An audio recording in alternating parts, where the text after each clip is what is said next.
Hello, everyone, and welcome then again to another In Focus number 6, not X-Wing, where we're just going to chat about the other things that we're doing that are not X-Wing involved. So, Chris, this was kind of your idea on this one. I'm going to let you go ahead and lead, although I did bring some stuff for show and tell. Yeah, well, just I thought it'd be interesting. I know we do it a little bit on the flight deck. We like touch on what other stuff we've been doing, and I always like I've got this painting commission or that and this kind of stuff. So I just figured it'd be something interesting and different. So All obviously, right, well, was this, are you going to kick it off, or was this, yeah, because I got yeah. stuff? I know I thought we could do these kind of semi regularly. So I thought if we try and do it in like what have we done in the month of May type thing with any other games, any books we've read, what TV shows, stuff like that. So for me, I've been going to the zoo a lot with Evie, so it's always fun. She's like, we bought some Wellington boots today, so she's like, can Ooh, jump up and do you have down. do you have a zoo pass so that you can Yeah, is like go. I okay, go like once a week at the minute, so it's pretty cool. yeah. Um, When they get a little bit older, pet stores are also really good too. yeah. So there is a what do you call it? A reptile expo on next weekend. So Oh, we're I've gonna take her totally to done that. that. Totally done that. The kids love that because Yeah. they'll let you pick stuff up and carry. It's great. Love those. Last Sunday was obviously Mother's Day, but we had Jurassic Quest. So it was all robotic dinosaurs and stuff Oh, in the nice. BMO Centre in Calgary. So we went to that, and she got to like run around. So she had like, a T Rex balloon that she's been playing with all week, trying to give a pacifier to the T Rex and give it a drink and stuff. Um, Oh, they're so great when they're that age. Yeah, so being a dad, that's been fun for me. I'm pretty sure that'll continue. You know, I'll check in with that one all the time, tell you when it's not fun. But, All right, so my first one, if you don't mind, yeah, my let you first in. one, of course, my birthday had recently passed this past week, and someone picked me up a book that I have wanted for a really long time. This is the World of Ice and Fire, the book that George R. R. Martin, for whatever reason, stopped writing Winds of Winter for, so that he could write this one. What it is, though, it is a collection. So one of the things I love about Martin is his world building, and Yeah, he literally writes down a ton of stuff that never sees print, things like Fire and Blood for the history of the Targaryens, for example. That was just his that's resource my material. next book. So Yep. I'm reading Dark Imperium, which is the 40k kickoff model Hmm. novel for 8th edition, which talks about Gulliman coming back.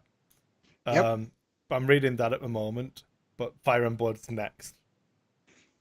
So this one is the other histories of the rest of the world. So it includes maps, places that you haven't seen on the show. If you are a fan of that show, you know, I may have heard of it, that may be coming to some brutal, god awful end in a day or two. Um, so it's one of those books that was $60, and it's never coming out in paperback. It's only ever going to be in this big hardback form, and I've always wanted it. So whenever I got one of the things on my birthday list. So the guys at work ended up getting me a gift card to Barnes and Noble, which I translated into boom, World of Yay! Ice and Fire. So it is a beautiful book. It has a lot of artwork. So this does sort of semi tie into to X-Wing if you want. A lot of the artwork that was used in the Song of Ice and Fire role playing game that FFG had is in this book. So they even give credit. That's what I thought was interesting, was on the embossed cover on the inside. There's credit given to Fantasy Flight Games, and I'm like, oh, they used the artwork for the role playing game. That's why it's in there. The card game and stuff, yeah. Right, exactly. Yeah. So I'm about a third of the way through it. It is a bit of a ponderous tome, but it is super interesting for because I'm a nerd for Game of Oh, Thrones. So that's currently what's on my lap when I'm reading at this point. yeah. Sean, what about you? What have you been up to? I think he's off mic a minute. Okay. So I'll go again. Yay, more for me. More for I you. Good. I Okay, bought I'm oh, here. so I'm Sean's here. here. I'm Yay, here. yay. Hey, he's back. I don't have to fill. Damn, damn mute button. Oh, it's on. So mostly just playing board games, either with my son or my friends. Loving Terraforming Mars, such a good game. Very well. If you like Euro styles, it's a great game. Um, and then a friend of mine, Richard Sue, which a lot of people do know who he is, went to Celebration and then got me the new Scum and Villainy board game, and the name's slipping my mind right now. Outer Rim. Thank you, Outer Rim. And my son and I played it yesterday for the first time, and that is a pretty good game. It's actually compelling. It's fun. It's got a lot of cool mechanics. It's everybody keeps comparing it to Firefly, the board game, which I can see some comparisons, but there's a lot more seemingly interactive things going on in this game between both players than there is in Firefly. Um, it's got pretty cool turn mechanics. It's got some intrigue in the game, and then it has 6 different decks you can purchase from. It's got um, a mechanic where you can trade cards between players, but then also at any time in the game, if you make a pact with another player, it's even in the rules where you can trade credits automatically because they're wired through the system. And then the only thing in return is, basically promises or favors. And I love that in in games because the backstabbing element can come into play. Yeah. And that's, really cool. But it's actually a unique board. It's a unique game. It has an ongoing mechanic that's really cool where it's the screw you over mechanic of the game where there's patrols that are on the board and you move patrols. And that's kind of how it's one of the 2 ways you can really kind of screw over the other players is by putting patrols in their way, especially if they don't have the influence with them. Like if they're at a negative influence with them, they'll have to fight the patrol. What are the factions you play against again? Is it Empire, Hut, Empire, Cartel? Rebels, Huts, and I can't remember the 4th one. It's like a scum and villainy type, I Black think. Sun or Crimson Dawn or something, probably. Yeah, I think so. Yeah, but is that an FFG property? Yeah, it's the one that comes with. It's the one that comes with those golden X-wing dice. Yes. Oh, that's right. Oh, okay, that one. Yeah, that's right. And, the world's dice. That was the other thing I was going to say is I found my new dice for X-wing. Yeah. Because those things roll paint like there's no tomorrow. So well worth the investment. Very much so. Yeah. Well, the world's dice, that I got for with a board game, and they're only, of course, the attack dice. That's all you need. If your opponent's dead, you don't need to defend. Exactly. Yeah. In fact, I had 2 rolls because we were rolling all 6 dice just to see because everybody kept telling me they were really hot, and I had the 4 crit 2 hit roll, and I had natties all 6 hits. I had a natties 3 crit. And then you do the target lock re-rolls, and the percentages. Yeah, they're my new X-wing dice when I start playing officially in tournaments, and I'm waiting to see how long it'll be before Fantasy Flight says, no, you can't use those dice. How are they going to be able to differentiate them, though? Because you're going to get... They're going to probably be the exact same sculpts that were for the world's dice. What I remember from the world's dice, they are. And I know that other people have already used them to play X-Wing with them. So I know they're legal. I'm just waiting to see, it'll be the tournament right before I play that they get banned or something. You'll be fine. They ban the dice. As soon as you use them for X-Wing, they're going to roll blanks anyway, so it's irrelevant. Oh, I agree. Yeah, that'll be the definite there. So, how many playthroughs have you had so far, Sean? I haven't had a full. We did the rules and then did a quick game because I had to get on with Ed last night and he was literally packing up as we were getting started with our record. All right. Well, once you've had a couple of playthroughs, man, you'll have to give us a review. I will. Yeah, it's a pretty simple game. It's actually a pretty easy game to learn. The other thing that's kind of the intrigue part of the game that screw your opponent over is that when you you have the 3 phases you play through. In the first phase, you can take 2,000, do whatever. Second phase, you can do all of them. If you're on a planet, you can buy from the market. Yeah. But the coolest thing about the market is that if somebody wants what's on that top card on the market, you can burn it, put it on the bottom, and then pick something else that you want to buy. And that's what I love in that game is especially a four-player game when you're playing with people that want to win games. It's going to be pretty fun because it's going to be a scrap, to get the 10 prestige to win the game, Yeah. the fame. Yeah, it's fun. I like it for the little bit that I've done it. Easy to learn rules. It'll be an enjoyable game for people that like that type of Star Wars game. That'd be good. Yeah. Yeah. So, what about computer games? What have we been playing computer wise? I'm assuming Magic the Gathering Arena. Well, yeah, a ton of that. That's the one I play the most. But I still do Feed the Beast Beyond Minecraft, and then I do Surviving Mars as my other big game that I play. So I just the Nintendo Switch just opened up today the entire Castlevania library available on Switch. So it was like $20. So you got Castlevanias 1, 2, 3, and Super Castlevania 4, Castlevania Bloodlines that was on the Genesis, and then like one other game that I'd not heard of that was in Kid Dracula, that was a Japanese release only, never done in English. And then there's a graphic novel that comes along with it. So I've not really touched the Switch since my son got it for his birthday. I'm going to, because holy crap, do I remember playing the hell out of the old Castlevania games. I want to get a Switch, but we've got a PlayStation 3 upstairs, which I've got my PlayStation 1 and 2 games for. Over in the corner on the big TV, I've got my Xbox One. I've got the NES Classic and the SNES Classic. And there you go. I spend most of my time playing on the PC, so whatever. Yeah. So the problem that I have, of course, so my son bought the Switch. The only game that he plays on it is Smash Brothers. That's it. Like he has, I mean, and don't get me wrong, they have the NES channel, which allows you to stream games from the old NES classics. And he's like every once in a while, I see him playing like Mike Tyson's Punch Out, for example. But like for Super the most Punch part, Out was better. Yeah, exactly. For the most part, it's sitting there to play either Smash Brothers or nothing. Like I've looked over the titles that are in the Switch, and I'm like, the other thing, of course, is like because you can play Fortnite on it. Like my youngest son will play on the Switch, where my oldest one will play on the PlayStation, and they'll play together in the same room, which is super cool. But beyond that, it's like this secondary console. Does Fortnite go multi-platform for the service? Yes. Oh, that's awesome. Unless you're playing on Xbox and PlayStation, because the two of them don't talk to each other. What dicks, man.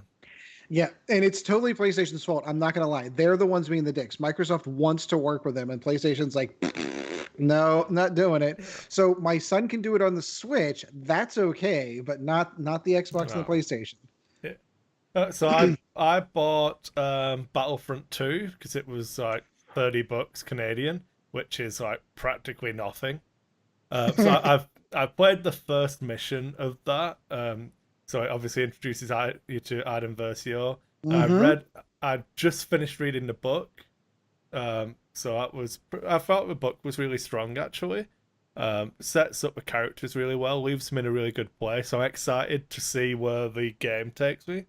I won't spoil anything for you. The story's really good. I'm pretty sure we chatted about it before, so I'm kind of sure I know what's happening. But yeah, that was really interesting. I've got no interest in really hammering the multiplayer side of it. But I figured 30 Canadians fine for just a story arc. And they added the new campaign as well. So there's new DLC for a second single player campaign. So I'll hammer that. Well, hammer. I've played it once when I bought it and it's not been on again since. But then, because I wanted something I could play on the laptop upstairs, I bought Faster Than Light, which is one of those like open source Steam games. So FTL. Oh. And it's like literally just 8-bit graphics of people are moving around the spaceship. FTL is awesome. Yeah. So I've been playing that, and that's frustrating the shit out of me. I keep getting to the final boss, and there's 3 times I've needed one more volley to fire to kill it, and then it's killed me. I'm like, fuck you, no! I put a lot of hours into that, and I've only beaten it once. Yeah. But the key in that game really isn't beating the end of it. It's unlocking all the ships. Yeah, that's actually the key. I've got like 3 or 4 ships at the minute, but I'm still hammering the Kestrel, a human base model one, just because I know how it should work.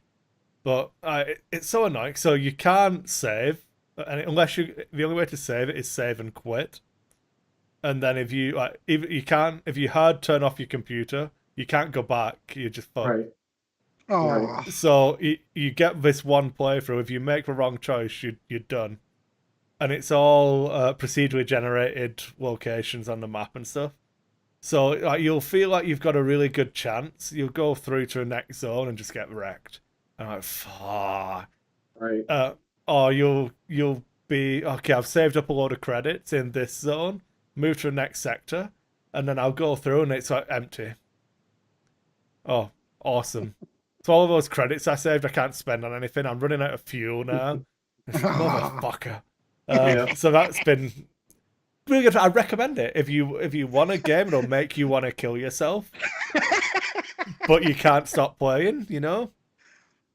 Yeah, it's an interesting game, frustrating game, but the good thing about the game is that it does make sense. Yeah. It's just the random, one thing, never go fight the spiders. So I figured out that if you boost up your med bay, I can get success fighting the spiders. So I get loads of credit. So I went into the final sector, second to final sector. And I had like 300 credits and my ship was entirely upgraded. So I just went to buy new weapons and didn't get a shop. So I was a little bit annoyed. So I went into a final boss and got absolutely wrecked because my weapons just couldn't get through the shields. Right. lovely. Fun. I've never played the game, so I'm gonna have to, you said it's a free one from Steam? It's not free. It's No. like $10. It's pennies, man. It's really cheap. Oh yeah. No. But it's so the thing I like about it because it's like all done on timer and you can just pause in combat.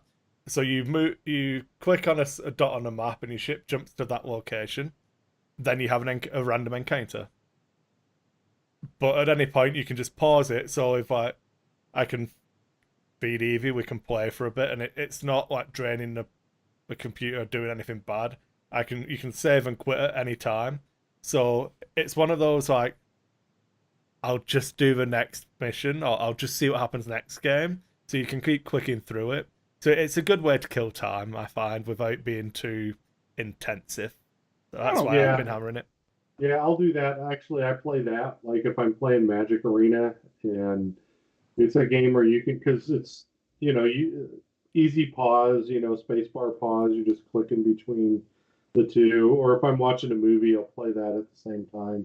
You're playing those Esper control players. You're like, okay, well, he's going to rope me for the next 3 turns. I'll just go do this over here. Yeah. So that was my first interaction with Faster Than Light was one of the streamers I used to watch playing League of Legends. Would play it while I was in queue. So it's that kind of a game. You play it whilst you're waiting for something else to happen. Right, So I'm currently playing it while I'm waiting for Evie to turn 7 and go to school. Right. where then you can get into a Cities and Skylines or something, Yeah. Because that's the next game I'm going to tackle is Cities and Skylines. My friend Matt and I, when I was in the military, this is back in 90, 91, 92.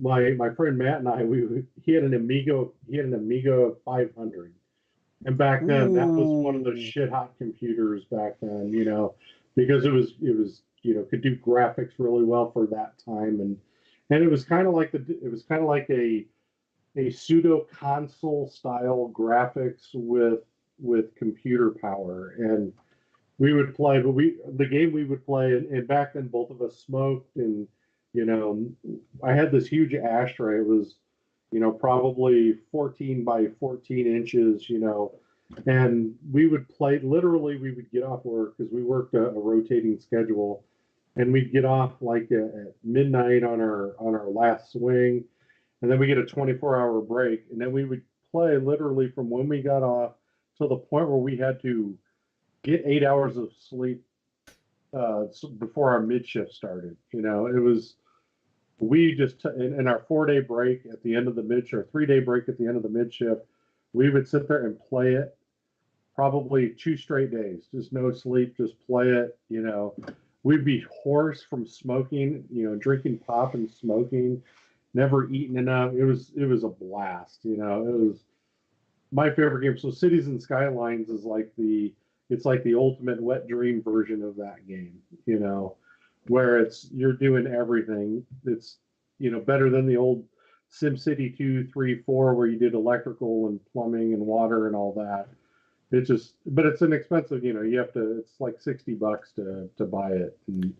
But it's a really cool game. So I paid full price for the Jurassic World computer game. I got that one too. Yeah. If I'd have bought it on sale, I'd be happy. But because I paid full price, I don't think it was worth the $65 or whatever. Yeah. No, but if you get, but it was a game that they sold it for that much, and I can understand it because the graphics are. You get to zoom in and have like your T-Rex fighting the raptors and shit, because right. why wouldn't you make Mortal Kombat dinosaur attractions the core theme of your park? Like, yeah. Or you just like, oh, I wonder what would happen if I just accidentally opened the gate on this raptor pen. Oh, I hope we don't run out and kill all the people. What? I didn't buy any storm shelters for them to hide in. Oh dear. That's a shame. Yeah. Oh yeah, it's a pretty, when you watch that whole park go running because a raptor got out and everybody's trying to find shelter because you didn't build them and they're getting torn apart. Yeah, that's pretty good. The good thing about this game is you can take manual control of either your helicopter or your Jeep. So it becomes a shooting game, a first-person shooter, where you're trying to tranquilize all these fucking raptors before we eat everyone. It's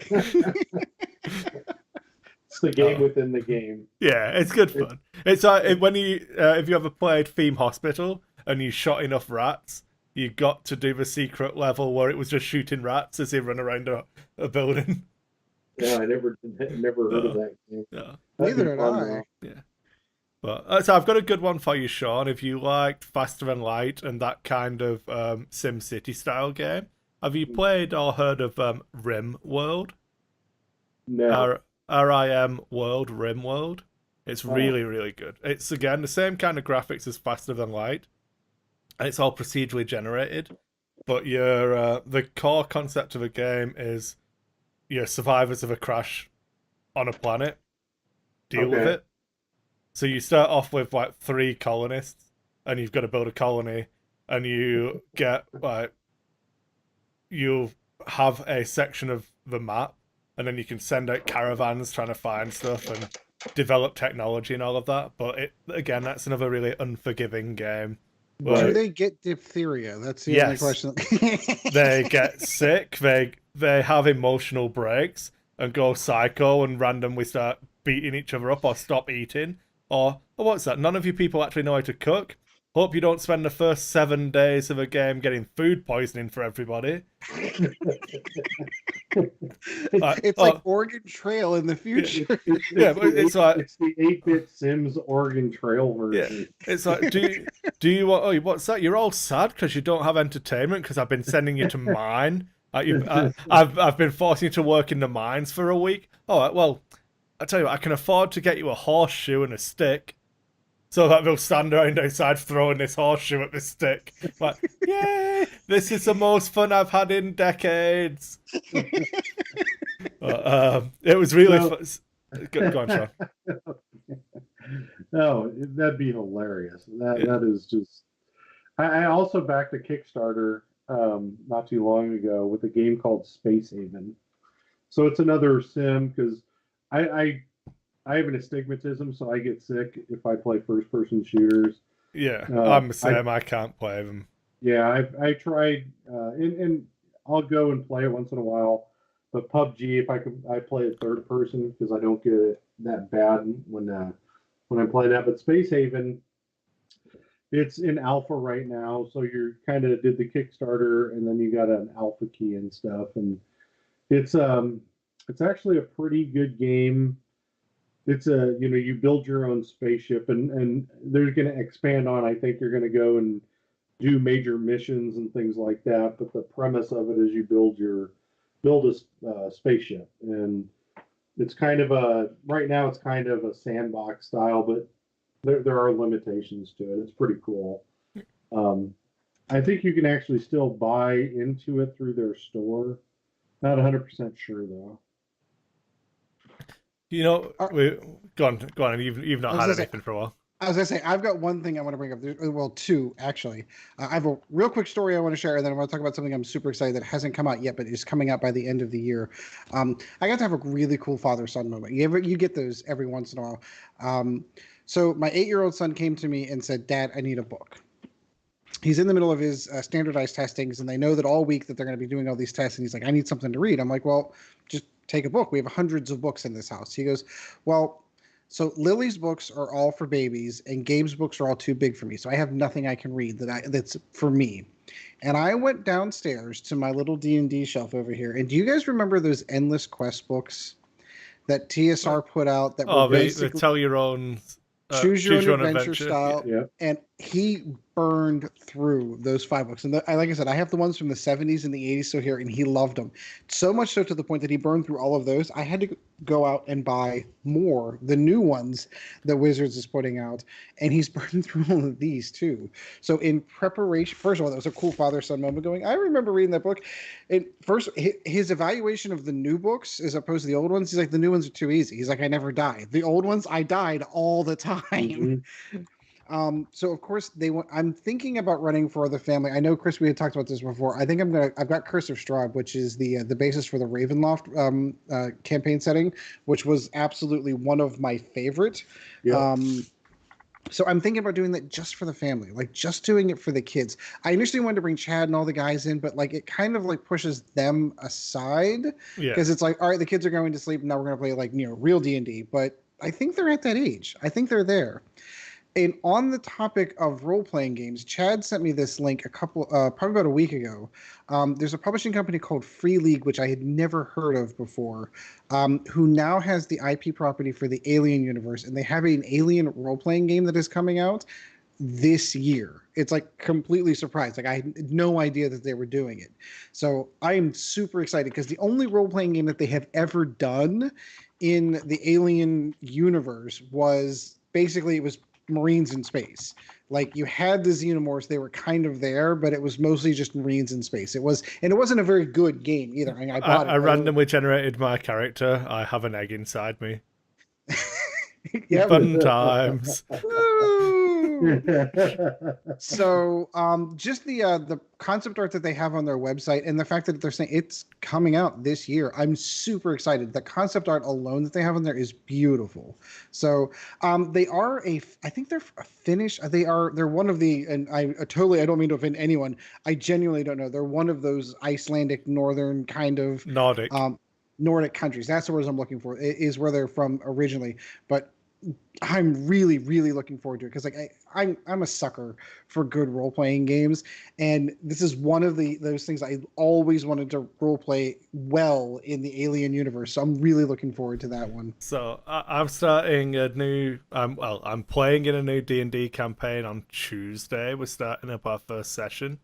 So I've got an old warrior priest model. I finally got finished painting from old Warhammer. So I'm going to play a martial cleric who's jaded and doesn't actually believe in God anymore. So factually, I know that God exists because I've seen stuff happen. But I'm like, it doesn't act through me though. Because I start off as a level 1 cleric, so he's never acted through me. And then suddenly it's like, you're now okay. Come on, come and smite these unholy people. I'm like, but I'm old now. It sounds like a job for a younger person. So I'm playing. Do you really need me to do that? I mean, isn't there somebody else? So I want to be a reluctant old cleric who'd much rather be sitting down, performing mass and just collecting the tithes from people. Well, good, because like most characters, whenever they start off the character, so the 18-year-old that's starting their adventuring career. No, I'm towards the end of it here.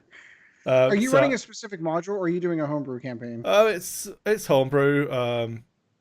I don't know exactly what Greg's running. He's got ideas and stuff, but he plays in loads of online ones where like they stream and stuff like that. So it's pretty cool.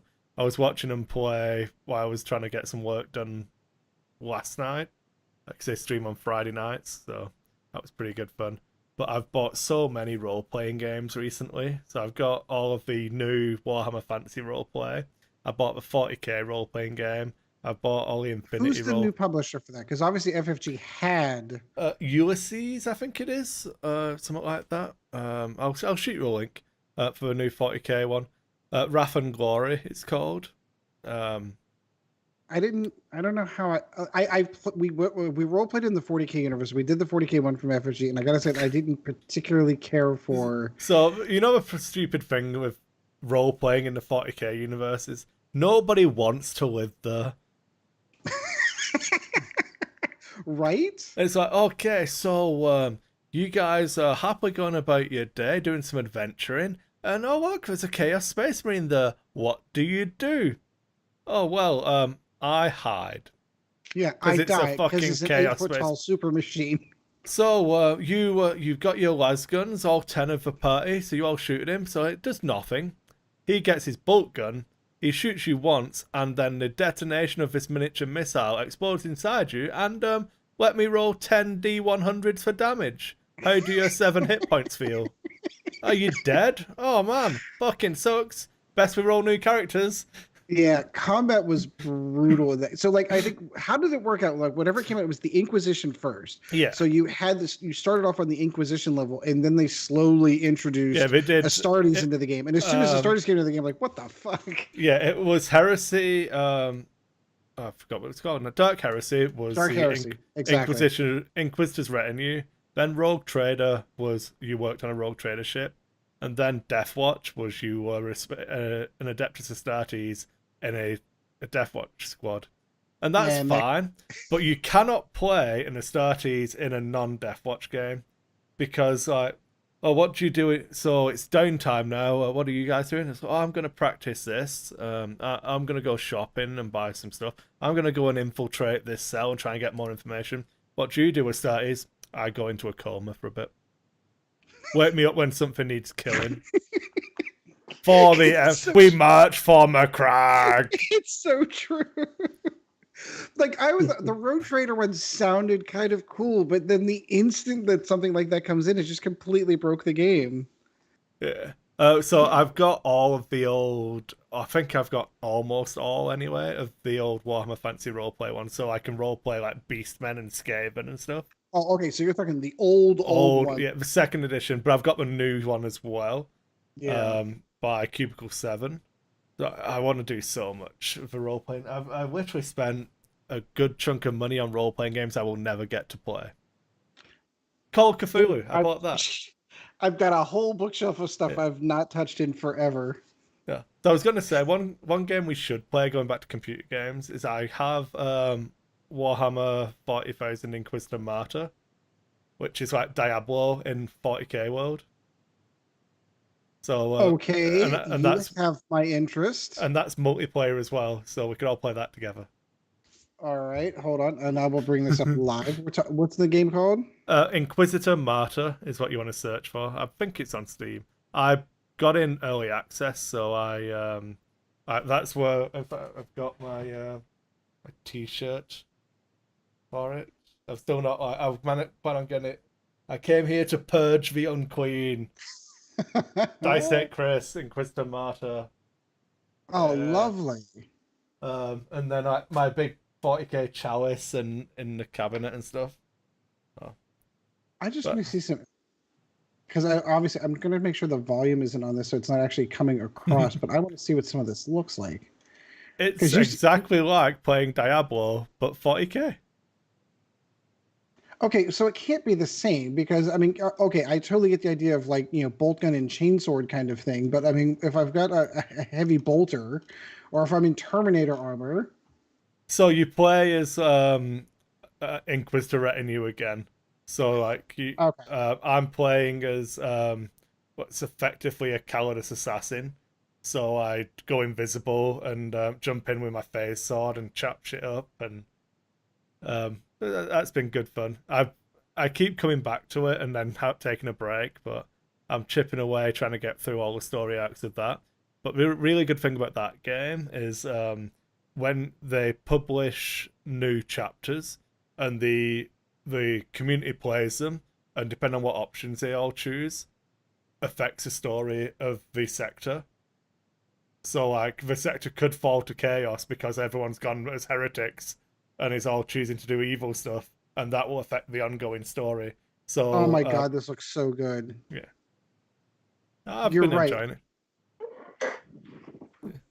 I could totally see us spending just like 2 hours just killing time playing this game. Well, there you go. Yeah, so we're at like 35 minutes, I suppose. So do you want to do like 4 more minutes, wrap it at 45-minute episode, and TV shows. What are we watching? I mean, obviously everyone's watching Game of Thrones. yeah. So Outside, I'm sort of watching Game of Thrones. I don't. I've only watched the first season in total. I know everything that's going on thanks to Ozzy Man reviews, because I've waited until it's done to binge watch the whole thing. Yeah. It sounds like it's going to end up being a letdown, but that's okay. You know. Sean, did you ever read any of the books at all?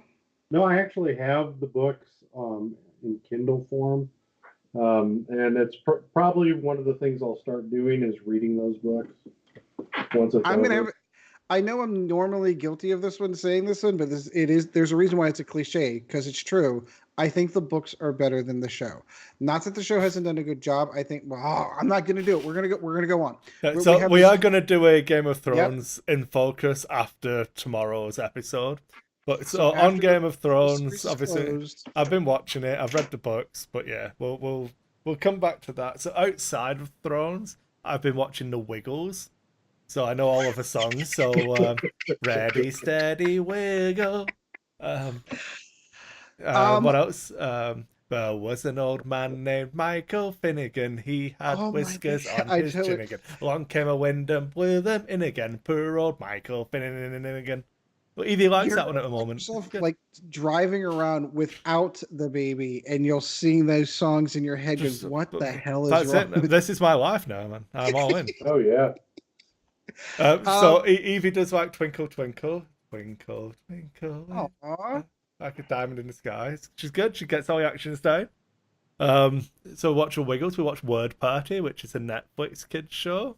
So I did try to watch DC Titans on Netflix, but I have to admit, because I was trying to parent as well, that I kind of lost track of what was happening, so I probably need to go and restart that. But the most recent thing I watched outside of like Avengers and all of that stuff was the Punisher series 2, which pretty solid. I'm super disappointed that Disney's going to take all of it back and start it over like it wasn't happening. Yeah.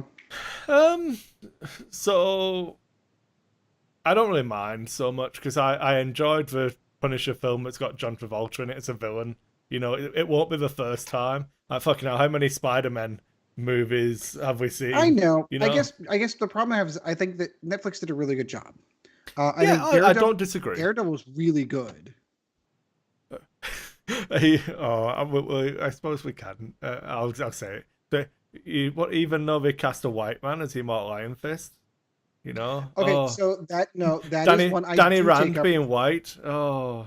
I do take umbrage with that one. I was trying to focus it specifically. First of all, I love Vincent D'Onofrio, and having him as Kingpin, he was so fucking good in that role. He was so good. The second best Kingpin after the Spider-Man cartoon. Okay, maybe, but it's Vincent D'Onofrio. No, he was good. I mean, but it was so good. So I think that's probably the thing that's going to drive me crazy most about it is I felt that they had built the casting was really good. It was solid. Over three seasons, I thought they did such a good job, and it is a shame that just due to licensing and the fact that Disney's going to be doing their own thing, like the question, of course, is like, are they even going to bring them back? Like, I realize that they're taking their properties back, but are they going to be doing R-rated stuff on Disney Plus? Like, for example, like I know I mentioned it before. I know I've talked about the role-playing game. I'm a huge fan of the Alien universe, and when they bought everything but Fox News and Fox, they now own that. The rumor is that they are going to continue to pursue that property. So Disney Plus is probably the place it's going to go. Are they going to do like, how do you do that non-R rated? Yes, they're going to. Disney Plus is not going to, it's a streaming service. It's not going to be a Disney Channel per se. Like it'll be the same as channels. Netflix, won't it? Where it's got the kids section and then normal stuff. Right. It's going to be, think of Netflix and Hulu and all that with the categories and choices. The thing about it is, let's look at it this way. Disney took over Deadpool, right? Or not Deadpool, Deadpool. Yeah, that's the Yeah. other one. So Disney took over Deadpool, and when they made Deadpool 2, it is as bad or worse than the first as far as Yeah, language. like, ultimately, Disney likes money more than it likes cartoon mice. Well, and that's actually the thing about Disney is Disney's actually going further away from cartoon mouse and going more towards what people want to see. And that they wouldn't have made the MCU wouldn't have completed 23 movies in a stream if Disney didn't want money. Yeah. When you look So, at Guardians, that gives me hope. well, you It look gives at me hope. Guardians of the Galaxy. There's F-bombs dropped in that. So Yeah. Yeah, but I'm thinking like more like some of the stuff in Daredevil was pretty visceral dark. and Yeah. pretty dark. The same thing in the Alien universe. Like I don't know how you get away without the blood and gore of doing it. So my hope is that they do a good job. I think ultimately Disney will all end up, unless the US government actually stops them from holding a monopoly on entertainment, they will eventually own every popular franchise in existence. Right. Yeah. And it's Personally, myself, if they could just like bend over CBS and say, "Yeah, we want Star Trek too," like take that back. Like, I don't know if anyone's been watching Discovery at all, but like, I couldn't get through the second season. I couldn't. Is there a second season? I don't know. I watched the first season, and yeah, Orville was much better. Orville was better Trek than Trek was. Yeah, which is a shame. They retconned so many fucking things. like what? And this is right. So remember, it's an alternate timeline, so it's irrelevant. It's not only an alternate timeline; it's also like an alternate universe kind of thing, which is one thing that really screws me up because that's the Picard series is supposed to be coming out as well, and everyone's kind of like, "Oh, so this is on the original timeline, right? Not the Calvin timeline, but is." And it's this weird freaking thing with licensing between Viacom and Paramount on which universe it really exists in, and like just give me fucking Star Trek. Like none of the, just knock it the fuck off. This is what I suggest. This is what I suggest to everybody that doesn't like what they're saying. Start a petition, get people to sign it, and I'm sure that these companies will actually bend to your will and change it. They'll do completely refilm. To be honest, I think you better wait until you've been disappointed and do a petition to get it changed. Right. Don't petition for stuff that's not out yet. Make sure you wait till they've spent the money. Yeah, right. Absolutely. Exactly. I'm sure HBO is going to go back and redo all that, and Disney too. I mean, you think about it. Solo, they had a petition. Last Jedi, they had a petition. They even had a make the Last Jedi Twitter account. Yeah. Don't forget that. Yeah, and then you have Game of Thrones. You have all these people who think that their opinion fucking matters when it comes to content being put out by these corporations. Okay, so it doesn't fucking matter. They're making it. The only problem that I have with that is ultimately we do. If we don't like the content, we're not going to watch it. Right, and then it'll end. That's how you get your message across. I just want good Star Trek for Christ. Like, how hard is that to do? How do you fuck up Star Trek? So watch DS9. It's all the good Star Trek you'll ever need. DS9, arguably some of the best Trek ever written. I mean, it's a shame they weren't really more, PC and with the it's a bit behind the times being filmed in the 90s when we're all even more racist than we are now. They weren't as woke, so like they don't have any of those strong female characters. They don't have any people of color in like positions of power. I mean, so it's a bit dated now, but DS9 is best Trek. The thing is that it's funny to me is that there are a lot of people who will spend a lot of time ranting about shit that they're not going to change. I get it. You're passionate. People are passionate fans, but at the end of the day, just like Last Jedi, this is why I tolerate that movie and enjoy the movie is because there's not a goddamn thing I can do to change it. Yeah. There's nothing, and it's Star Wars. You can either choose to enjoy it or just fucking get on with your life. That's exactly it, right there. And the thing is it offers me if I ever DM or GM the role playing game, everybody hates the Canobite scene. The reason why I love it more, more than most people, is because it gives me a visual. It gives me something to build a world off of. I'm not, and I've said this many times, I'm not in on the characters. I'm not a fan of the Skywalkers. Never have been since I was a kid. Never will be. I like the robots better. I like Chewbacca better than the main characters. With that said, though, it was never about the characters in any of this. It's about the world. The Tantive Four. That first scene in Star Wars and on the Tantive Four, when you got the guys lined, the bunch of nobodies lined up against the walls trying to buy time for Princess Leia to get the plans off the ship, which is what makes Rogue One so good, because now you know what the backstory is to that story right there, even if it's not 100% linear to it or whatever. Don't care. Oh, I don't care. I think that's why I love Rogue One, because it tied so well in. We're at 46 minutes now, so yeah. I'll rein us back in. But finish your point, Sean. Yeah. I got one other thing I want to touch on too, real quick. Yeah, getting back to The Last Jedi, though, that's why I enjoy it, because it's a Star Wars movie. I don't care if they killed Luke off. I don't care what they did. I don't care if Leia flew like Mary Poppins. That's the storytelling side that I don't control. What I get to see, though, are the ships and the worlds and that's what I love. The other thing I'm doing, because I'm about to go into post Game of Thrones depression when the series finally goes away, I'm picking up a show that I only ever watched the first season of, and it was gigantic, and I don't know why I never watched it. The Sopranos. I've not watched Sopranos either. For whatever reason, I remember watching the first season and then just I really like the genre. I like the idea of the concept of the mob movie, really good characters, fantastic writing. One of the best shows that HBO ever did. Never watched it.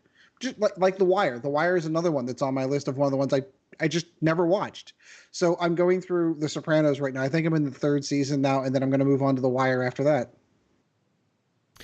that. So I dip in. It's a little dated though. It's a little weird to see like cell phones from the 90s. There's nothing wrong with I can watch old stuff, but we revisit quite a lot of like the comedy shows and stuff. Because so I watch The American Office again. I watch Friends again, just because it's pulp, consumable entertainment. I don't need to think about.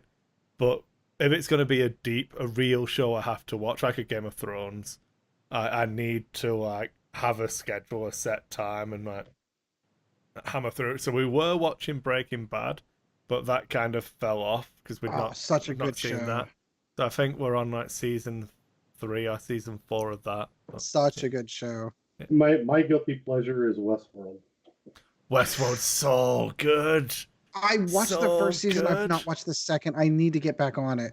I'm rewatching the first season, then I'll watch the second season. And I did not see it first run. I did not see first season or second because I didn't have HBO. But now I through Amazon I got the HBO whatever the streaming services, and I'm watching it again. And I've watched it down at my friend Matt's house, and he really loved it, so he kind of forced me to watch it, and I fell in love with it. Forced me. I will. It's better than Game of Thrones, man.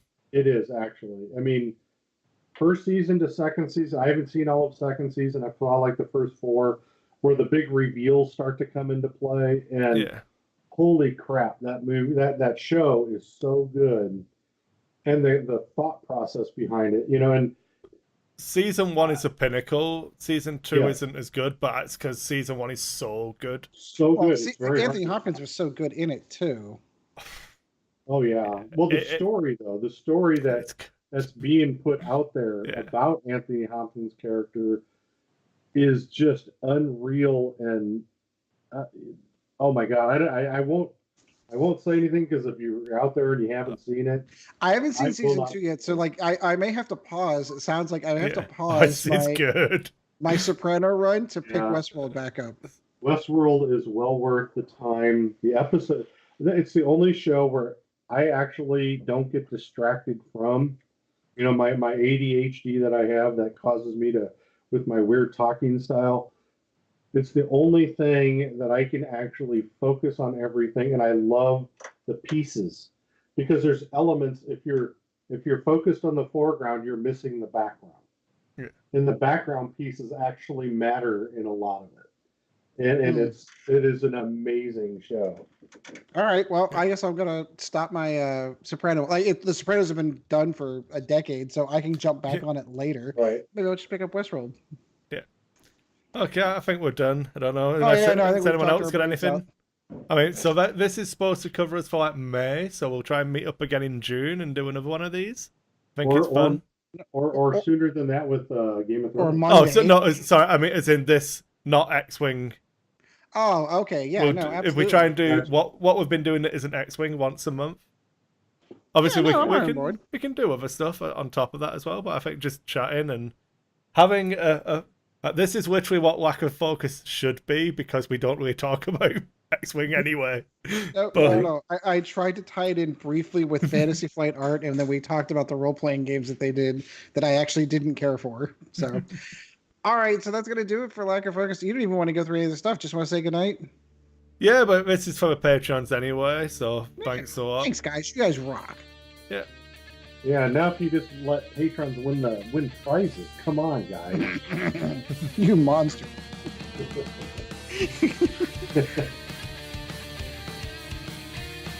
Thank you once again for joining the Lack of Focus X-Wing podcast. Check out Dice Hate Productions for all of the latest episodes, and we'll be looking forward to seeing you again next episode.